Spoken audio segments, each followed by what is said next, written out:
নমস্কাৰ সকলোকে জহাৰ আমি বিশেষভাৱে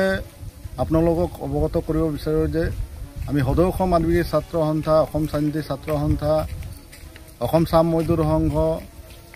চাহ জনগোষ্ঠীয় জাতীয় মহাসভা জনজাতীয় পৰিষদ 36 জনজাতীয় পৰিষদৰ যৌথ উদ্যোগত অহা 13 তাৰিখে ডিব্ৰুগড় মানকটা খেলপথাৰত বিশাল এক গণসমদল বাহিৰ কৰাৰ ইতিমধ্যে সিদ্ধান্ত গ্ৰহণ কৰা হৈছে কাৰণ আজি ভাৰতবৰ্ষ স্বাধীন হোৱা 79 বছৰ হ'ল কিন্তু আমাৰ আদিবাসী চাহ জনগোষ্ঠী সমাজৰ একো উন্নয়ন নহল বিভিন্ন চৰকাৰ বিভিন্ন সময়ত আহিলে তেওঁলোকে প্ৰতিশ্ৰুতিহে দিলে আৰু এতিয়া বৰ্তমান বিজেপি চৰকাৰেও আমাৰ এই শিক্ষিত নিষ্পেষিত এই শ্ৰেণীৰ মানুহসকলক তেওঁলোকে সদায় আমাক প্ৰতাৰণা কৰি আহিছে জনজাতিকৰণ বিষয়টোকে হোক বা চাহ শ্ৰমিকৰ মজুৰি 500 একাউণ্টলৈ বৃদ্ধি কৰাৰ বিষয়টোকে হোক বা চাহ শ্ৰমিকৰ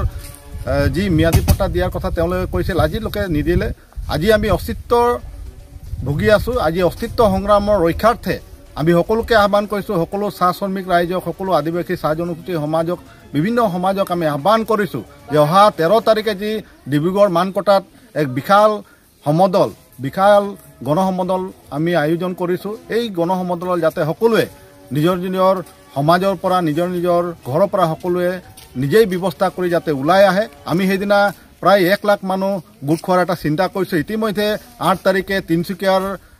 মাজমজিয়াত এটা বিশাল গণসমদল হৈছে তাৰ পিছতো আমাক চৰকাৰে গুৰুত্ব প্ৰদান কৰা নাই গতিকে আমি সকলোকে বিনম্ৰতাৰে আহ্বান জনাইছো সদৌ অসম আদিবাসী ছাত্ৰ সন্থা হৈ যে উক্ত দিনা সকলোৱে যাতে আহি এই গণসমদলত অংশগ্ৰহণ কৰে আমাৰ মা দেউতাসকলক বিশেষভাৱে আহ্বান জনাইছো আৰু সকলোৱে যাতে এই সমদলত আহি নিজৰ প্ৰতিবাদ সাব্যস্ত কৰে অস্তিত্ব ৰক্ষাৰ সংগ্ৰামখনত সকলোৱে সহযোগ কৰে এয়াই মই বিনম্ৰ আহ্বান জনালো ধন্যবাদ জহাৰ